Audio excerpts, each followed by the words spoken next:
I'm not a skillful, a capable beginner.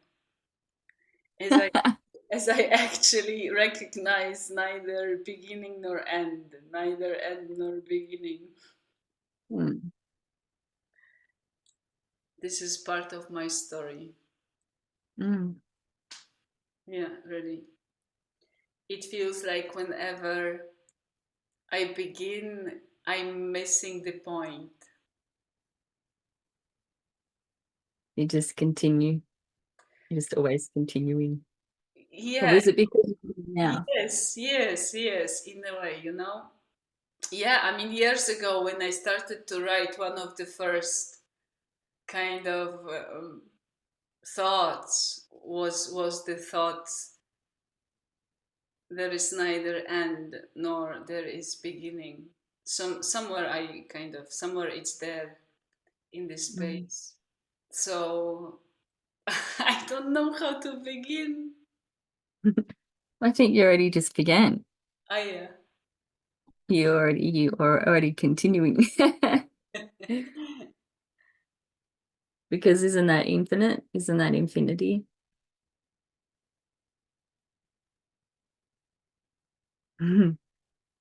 So, mm.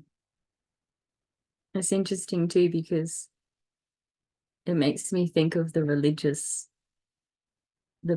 biblical quote where it says, "I am the beginning and the end, the Alpha and the Omega." Do you remember that from the Bible? I'm not sure where it is, but it's interesting that here you are saying about not beginning and ending, and us recognizing the infiniteness of that. And then one of the big religious texts of all time, and God, the I am in that talks about beginning and ending. So, mm, What am I then? What am we then in this context? mm. Out of this context, within this context. Well, I think the infinity part and the I am in the biblical reference is quite limited a version of what God actually is. So it's not really descriptive of the full expansion of the godness. It's limited by the religious aspect. So we're not going to limit WeAM with the same kind of limitation. I noticed recently becoming more and more skeptical about any kind of reference, about referring to anything. I can't remember the example now, but it did really literally happen that I thought to myself, oh, again, this reference, like a kind of a reference point, external reference point, some kind of reference which is treated as a direction giver or as a truth provider. Like, Mm, I actually wonder where this need to receive the direction comes from. mm, mm, What is it actually for? Like, why is this need? Like, why is this need to anchor within the other? mm, And yes, and I'm kind of I'm becoming less and less tolerant, actually, to tolerant of or tolerant to. How do you say it in English? I tolerate less, like, in the mm, sense of I'm more reactive, but not reactive in the sense of, yes, emotional, but at the same time, again and again, like this kind of. mm. But that's because yeah, sorry, go ahead. I just want to say because yesterday also I had a strange situation, which is a very different one, but in a way similar, because I was also very intolerant, like intolerant in the sense of I see this and I cannot believe that this is happening. Like, so I went to an office and I saw some kind of a announcement board which is kind of announcing job possibilities, and Mm. each of these job possibilities is like the external form of the job description is exactly looks exactly the same as this something which announces the death of a person, the funeral, Yeah, the obituary. the obituary. Yeah. Like next time I will take a photo of this. It's I funny. was about to take a photo. I didn't want, I didn't want to mess up there. But I'm thinking to myself, like, how is it possible? Like, like, how is this? Well, like, Yeah, yeah. It's funny because there's a couple of things that you've said that have made me think of stuff that's when you were talking about the kind of the parameters or the labeling of stuff, or needing to take instruction or direction from the other. It reminded me of a conversation I had with my dad years ago when we were going through the Bible and we were going through the Old Testament and we were going through, when there was all these things with the kings and, they'd get all these run of bad kings and then God would put in this good king that was all about him and not about the other gods or the other whatevers. And it was always like the people would be suppressed and ruled by this bad leader, and then they'd get rid of the bad leader and be liberated, and then the first thing they'd do is want another leader. And I remember saying to Dad, like, why do they've just been oppressed and they're finally liberated, and the very first thing they do is cry out for who's going to lead us now, instead of let's lead ourselves. Like, do we need another leader? And they go through this over and over and over through these cycles. And I just thought didn't make any sense to me at all as a young person, why liberated people would immediately seek to be led again by somebody else who inevitably most often would become another tyrant that would lead them and suppress them and as well. you know so there was always that thing. And then also having a later conversation with him years down the track, because he got very political and he was talking about governments, and I was trying to have a discussion with him about, do we need governments? And he was very adamant that people need governments. People need somebody to tell them what to do, because people are so lost that they cannot survive, they cannot function. It would just be complete total chaos and anarchy if we didn't have control by governments. And we had this big debate about it, because I had this completely different view that actually, in my opinion, if everybody had all the things that they needed, we'd all be, all anybody really wants to be is happy. And so we would all happily oblige everybody. We could help support everybody where we could go, and we would all function perfectly fine without needing to be controlled and, all of that stuff. But we never saw eye to eye on the conversation at the end. But it made me think of it when you were talking about this, requiring to have parameters set by external. And I think it's just because as a kind of society or whatever, we've been so kind of programmed out of trusting the inner self, or trusting the God self within the infinite itself that has all that wisdom and stuff already innately within us, So if we get back to that, we wouldn't need all the other control, is my theory. So yeah. And thankfully, maybe we're returning to that. A lot of people are heading towards that anyway. But yeah. And the other thing that I thought of when you said about the obituary and the job notice was it kind of made me think of, there was this old movie of it. I can't remember what it's called now. but it's this old movie, he puts on sunglasses and all of a sudden he can see through all the programming. So he's walking along the street, he finds this pair of sunglasses and he's looking at a billboard and it just looks like a normal advertising billboard. But when he puts the sunglasses on, he sees clearly the words that are saying, buy me, you're nothing without this. You have to be that. Or, and then he watches TV and he sees some stuff on TV and puts the glasses on and all he sees is obey, obey written across the screen.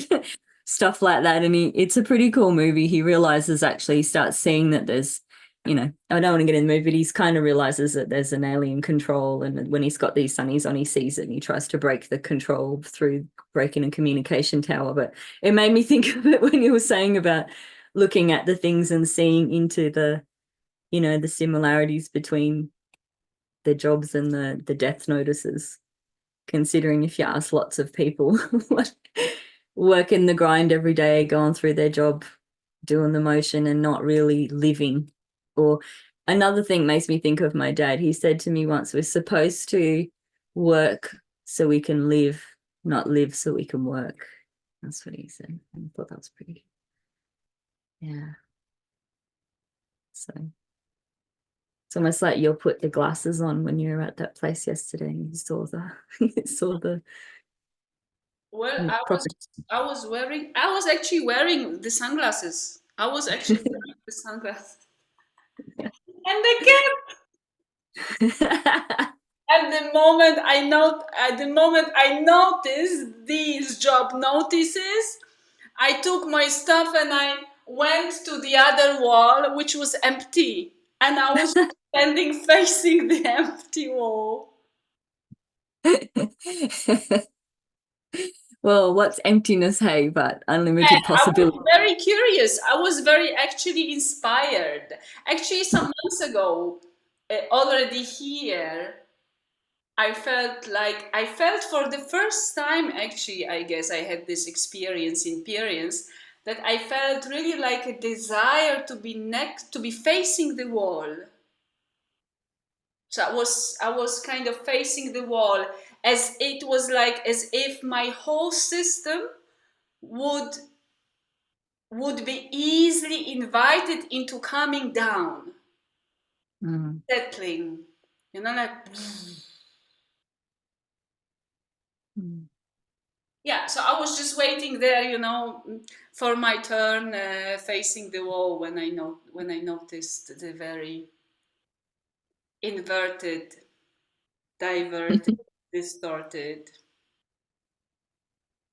kind of situation. Mm. Yeah. Mm. Yeah, kind of that makes me think of something else too, because these experiments where, how everybody does the same kind of thing.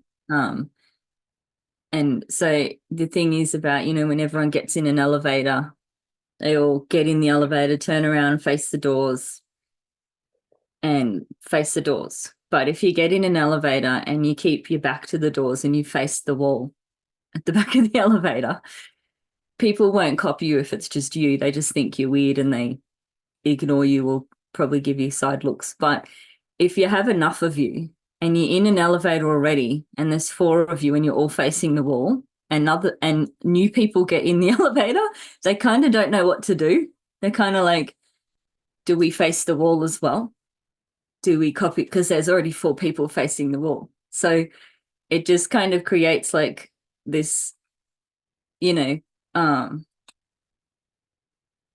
it's again, I guess it shows that we don't independently have this, we'll copy what's happening that makes us feel more comfortable so we can fit in kind of thing in a crowd. Yeah. So some of my friends used to try and do some of these things just to, I suppose we used to do it for fun, but it did kind of prove a lot of points to us about kind of going against certain societal norms to see the responses. But there is a bigger meaning to all of that, isn't there? There is a bigger point to it because it shows a lot. Yes, I guess all these external references and these external anchors, they are so kind of catchy, like in the sense of they are so attractive and effective because we are not anchored within the selves. Mm. You know what I mean? Like we are kind of everywhere but not here now. Mm. And I just had the moment just before we started talking, I had an experience in periods when I was within us being sitting, and there was much going on around on the emotional level. And at some point, I decided I I just deepen into me, and I saw how neutral I am, how neutral I just am amongst all this happening, being, Mm. dancing. Yeah, Mm. actually, very empowering. As if, and the emotional stuff, it felt to me that the emotional stuff was not really within me, like that neutrality, I mean, within the whole of me, within the whole of the physical me, it felt like I'm being there neutral, and then the emotional way, there are lots of emotional waves, but they are somehow dancing around. Well, they were here somewhere in front of me, Mm. but it was like they were dancing. I was sensing, I was kind of experiencing, but at the same time, they were without me. Mm. You're observing from a Yes, but different. I was observing not within me. You know what I mean? I was not Mm. observing them within me. The moment I settled into me, I just was. You separated from them in a sense. Mhm. Yeah. Yes, Mm.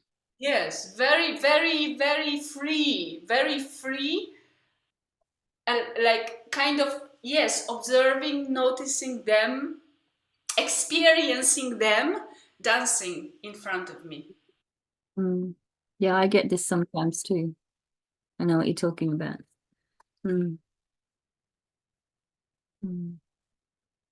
Actually, I think the first time I kind of felt something like that, I wondered if I had somehow detached from my emotions too far, because I found that I could regularly kind of get into a place where, same thing from going inward, um, where, especially as someone that used to be super emotional all the time. So my emotions very much drove me a lot in my life. So to be able to get into a state where you kind of can be detached from them, observe them, and not be influenced by them in a sense, um, is a sort of, it's a kind of a whoa. It was a bit of a whoa moment the first time I remember feeling that. So that's pretty interesting. Yeah. Yeah, and for me, the most interesting is that they were not observed or observable within the physical, but they were really out. Mm. You know, it really felt like it's so simple. It's so simple just to be, that the physical in the infinite set, the physical non-physical, the infinite self, we just am. It's I know it is. It's that place of kind of stillness, isn't it? Because it just is.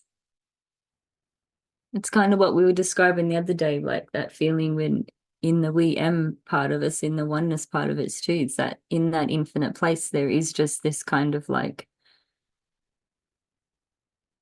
what you're describing, really, just this kind of place of beingness that is kind of like in this place of perfect kind of complete balance in a sense. So it doesn't have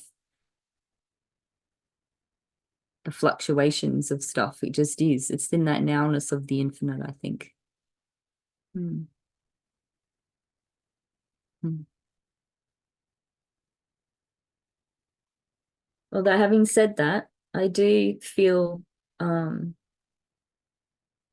must be some emotion that I experience or experience when I'm in that place as well, because I do find myself smiling, like I feel joy. I feel myself smiling, or I guess again at the observance or the awareness of that peacefulness or that stillness or that knowing. There's a like there's a beauty in it that is joyful. And that's joy is an emotion. So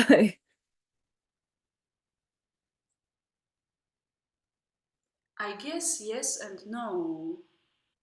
I would be actually curious to explore, to implore this joy, mm, because it feels to me this this state of we amness, of I amness, of the infinite, that this quality is actually it's actually different in this sense of being emotional. And I kind mm, of that there it's a different dimension, it's a different experience and experience of emotionality. I don't know if the emotion, if this is the, I don't have any other word for it now. yeah. Yeah, but could that just be because we're obviously attempting to explain or understand or verbalize through a physical being which runs off, so the emotion or the description that sounds emotive, maybe just because it's being filtered through, I'm filtering it through Ness, not speaking directly from the infinite we amness, if you know what I mean.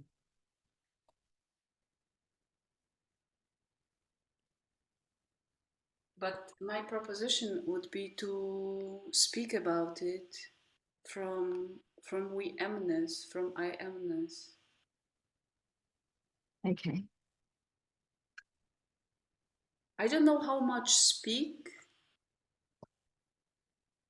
but definitely sense into this, and to Mm. speak from the sense, from the felt sense, from the sensed.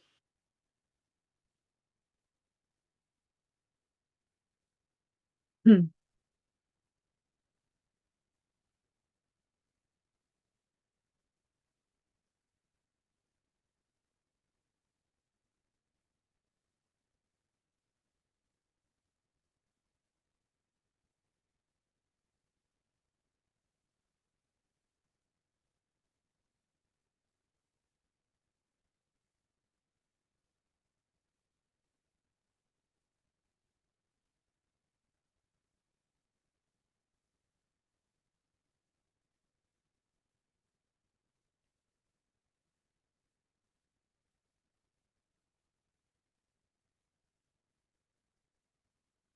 I'm not sure if these words that I am used to using can possibly convey. Perhaps that's why people are beginning to speak different languages.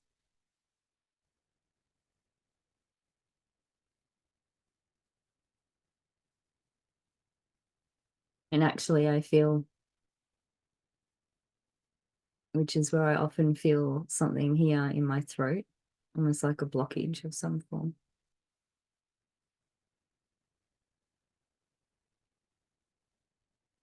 So, mm.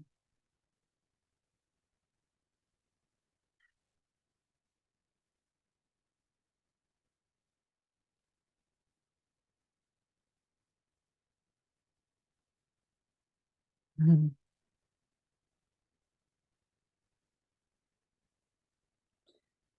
Well, It's almost like, it's almost like I felt this once before actually during a life between lives session I had. Yeah.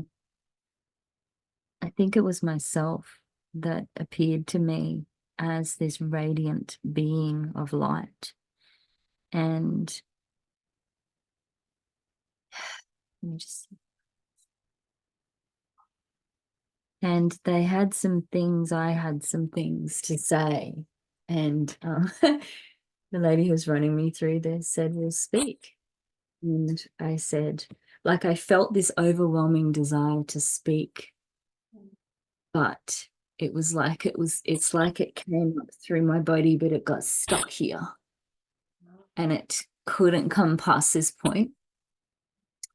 And so I remember looking at this bead and kind of, I think there was no conversation. It was just an understanding. And then they just came into me actually, and kind of, it's almost like, and she said, are you going to speak? And I said, no, now's not the time, or something. Now's not the time. But it's that same kind of feeling like I just got just then. It was almost like there's this welling up of stuff that wants to kind of come out of me that feels different than how I normally sound, actually. I feels like it's not normally how I sound, but it kind of gets stuck here. Um, why?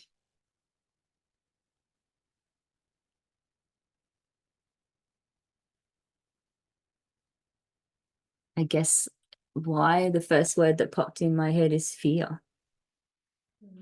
Am I afraid somehow of speaking it? Or, whew, I don't know. Because of the sound, I think it's the frequency. So I don't know. Or is it because of the content?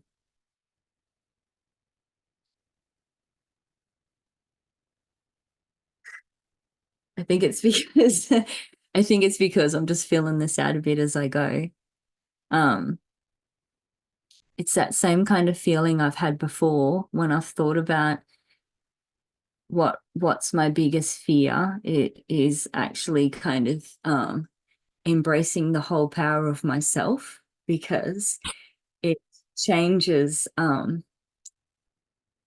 it changes everything. It changes everything.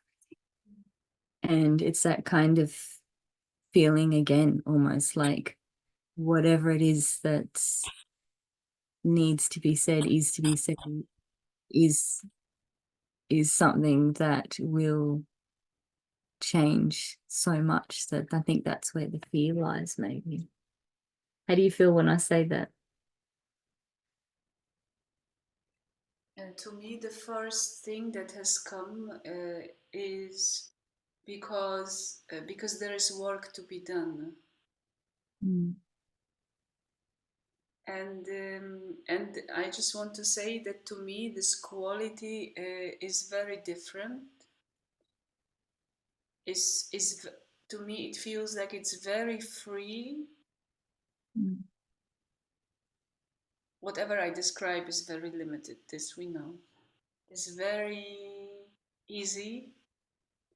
It has the quality of easiness, which is also non-accessible here. So anything I'm saying now, any of these adjectives, is yet it's yet a totally different dimension of sensing. It's beyond, it's just different from anything that's accessible within the experience of being free here. Yeah, but it is accessible to us. It's accessible to WeAM. That's part of this. That's part of why we have come together, why this is happening, because there is a message that is accessible to us, and there is a way for us to express it. But yeah, perhaps I need to work on unblocking the throat chakra a bit more. But I don't think it's not possible. It's interesting because since you started to talk,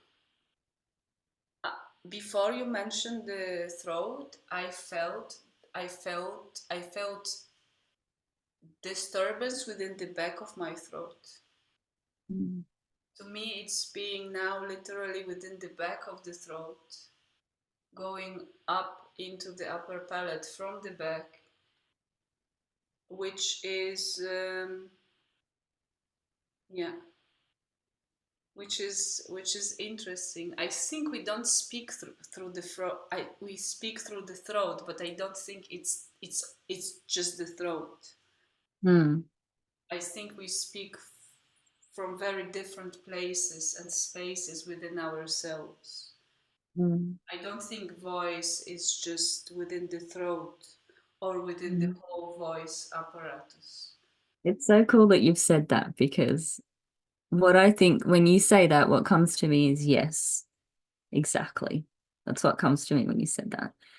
And I immediately started feeling this, like in this area here, this like energy here. So yeah. And actually, since the moment we started this conversation, this part of our conversation, I started to wake up within my senses. I actually started to be curious, to be interested in what we are talking about. Really, Curiosity is a good really. thing. It's a No, good but sign. but you know where it came from? It came Mm. from, it began with sensing into the quality. Mm. So that this is something also what I've been thinking about, which is part of how we are being and how we are conversing, is through sensing into and then Mm. speaking from Yes. anything proposed, anything within the now. So then I started to wake up and I really feel that like I'm really kind of curious and awake, in a sense, awake into the conversation, into the Mm. imploration. Yeah, it is an enlivening thing. I'm feeling that more enlivened cells as well. Hmm. And actually, I'm feeling now, since it's been happening, I feel like I'm part of this. Yeah. Within the whole, from the wholeness, within the wholeness of me. Mm. Mm. And I guess we are now within a very different time space, very different dimension of conversation. Mm. Yeah, I feel different. I feel different within me.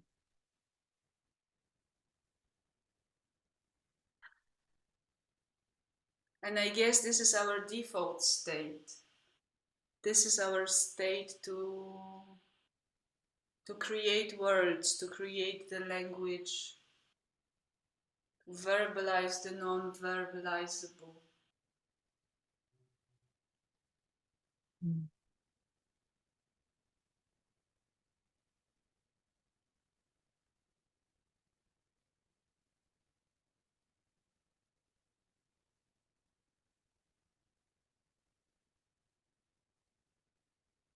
Actually, I noticed that not only does like that, you're talking about the back of the throat, I actually feel like the whole back of my head all the way up here is like in that accelerated vibrational state, and my ears are doing some weird kind of like like a frequency thing, like the signal is different.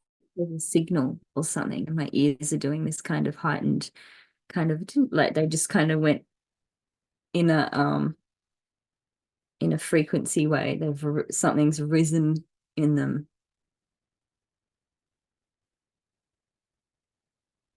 And it almost feels like, I know we talked about this once before, I get this a lot, but it feels like, almost like they're in between tuning into when you tune in radio stations in, and you're in between the clarity of a station, and you have that kind of like, you're just about to tune into a different signal, that kind of vibe. Mm.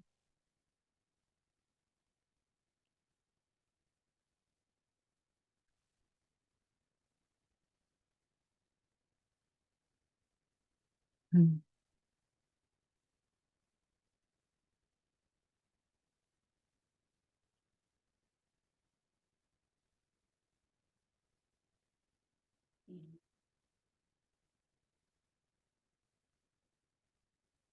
I'm still not feeling like talking though. The more I kind of tune into this, the more I just want to sit back in that silent place again.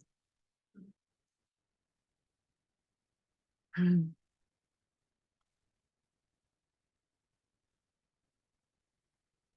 Mm.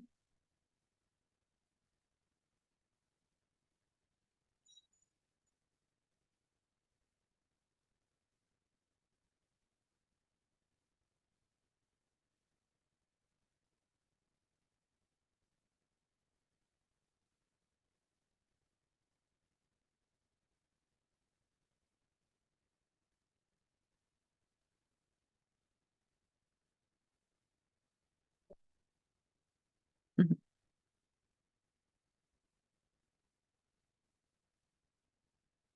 What are you feeling? Anything?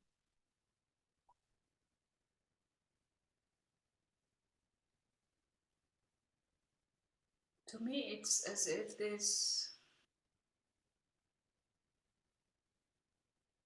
this time space, as if this reality didn't need words actually. As if nothing needed to be verbalized.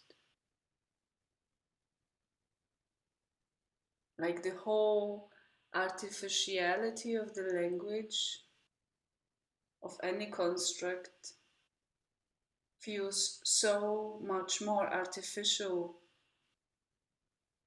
now than before. Mm. But not in a judgmental sense. Just it Mm. feels irrelevant. Mm.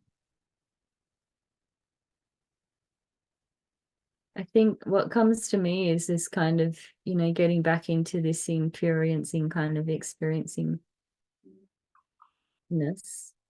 Um, is maybe like you're saying, instead of words, it's more in the beingness, and maybe in the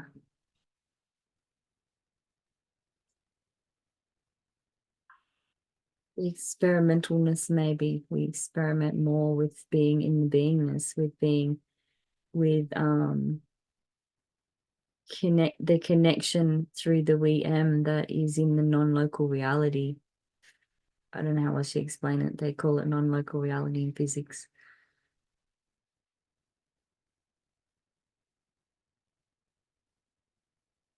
In the sense that we are both in the same space. We're actually both in the same space and place and time, actually, even though you're on the other side of the world from me, in another dimensional aspect as well. Do you know what I mean? It's that, maybe it's more into that the oneness that is in a place that's beyond this, that it's within us physically, but at the same time it's beyond physicality, or the parameters that normally define physicality. Do you know what I mean?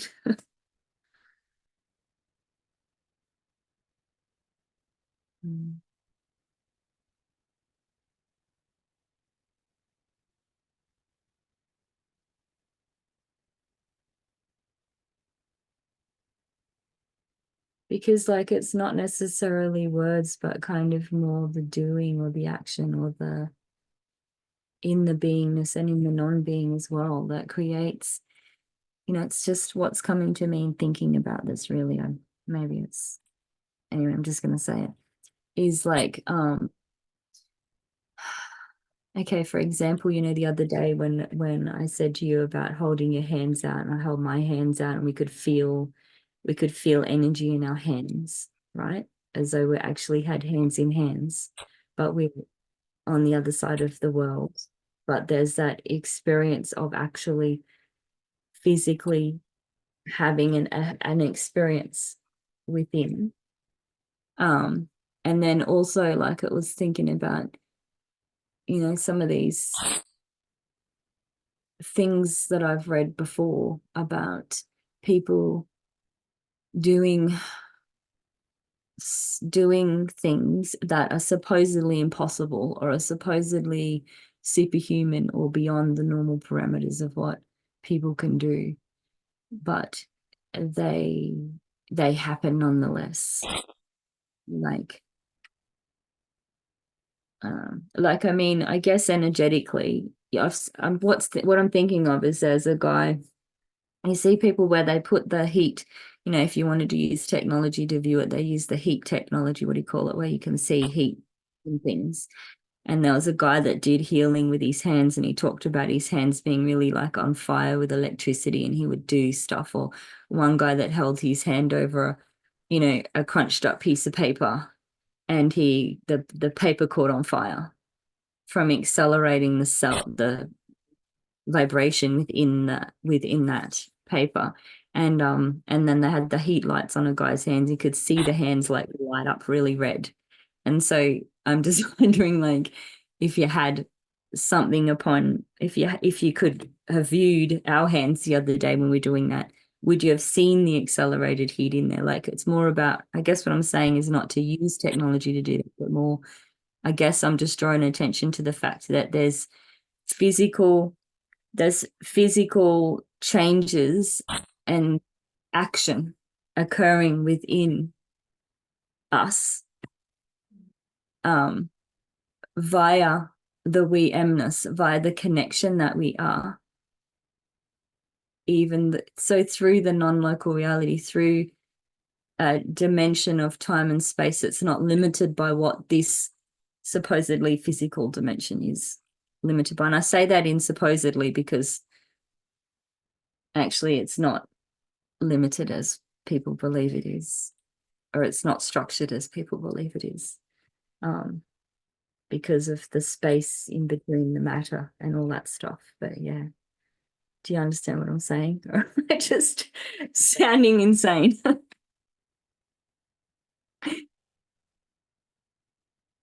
I guess I'm suggesting we perhaps, instead of trying to find words to verbalize the verbalizable, as you say, we kind of do more experiential in this space. Please, I'm going to shut up and let you speak.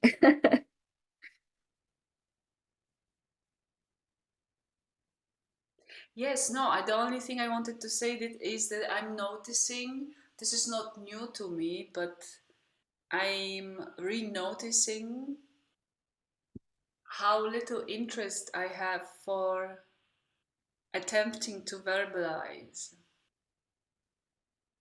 actually, and also I today very clearly I noticed how my curiosity, holistic curiosity, wakes up into what inspires, what inspires me.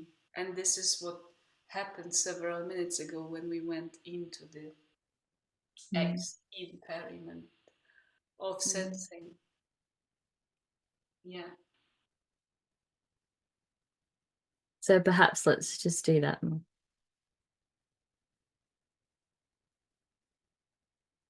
And I guess this is also something in the when I think, about the kind of globality of the whole of us within the global context. I don't know what I'm saying now, but I guess this is what is the greatest lack, actually. What I want to say that this is so much, so needed, so absent, needed because of its absence, because Mm, the dominance of communication through the spoken language. mm, mm, Yeah, but we know that we have a choice. We choose how we choose. mm. It kind of leads me into talking about how we were saying the other day about the eyes too, and the predominance of the eyes as well, and living in such a visual um, society, I guess. Mm. Which makes me think of another experiment we used to do where you find if you do talking about verbalizing, like if you talk more, you smell less. Um, I know it sounds weird, but if you smell better. Your sense of smell seems to, or mine does anyway, and people I've talked to in the past, it seems to increase if there's silence. So, um, certainly different senses create imbalance in other senses or predominate over other senses.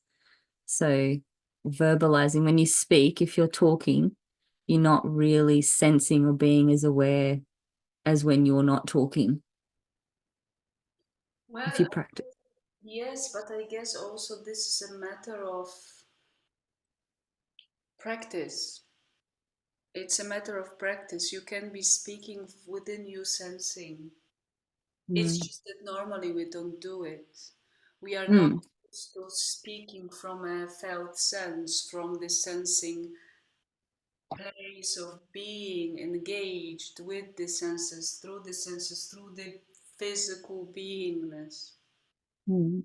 We speak from the high brain, and this is where the challenge is, actually. We don't speak from these multiple infinite places or spaces which are Mm. accessible, available to be to be spoken from. Mm. And that kind of brings us right back to where we started. Not that there's a beginning and an end, but when we were first talking about that kind of coming from within, coming from that place within, and being in that place instead of perceiving reality or receiving reality from external,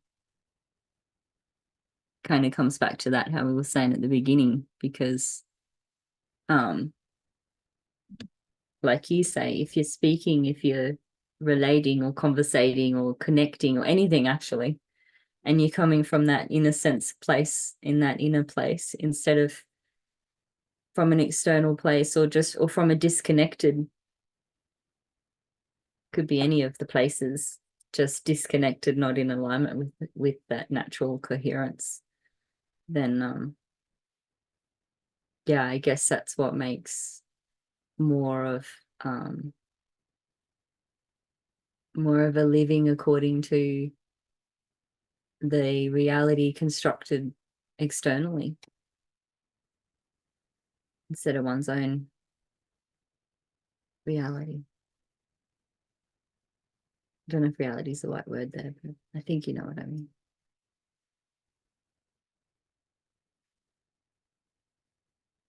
I'm never sure when you give me that smile if that's a yes, I know what you mean, or a or a I don't know what you're talking about, sister.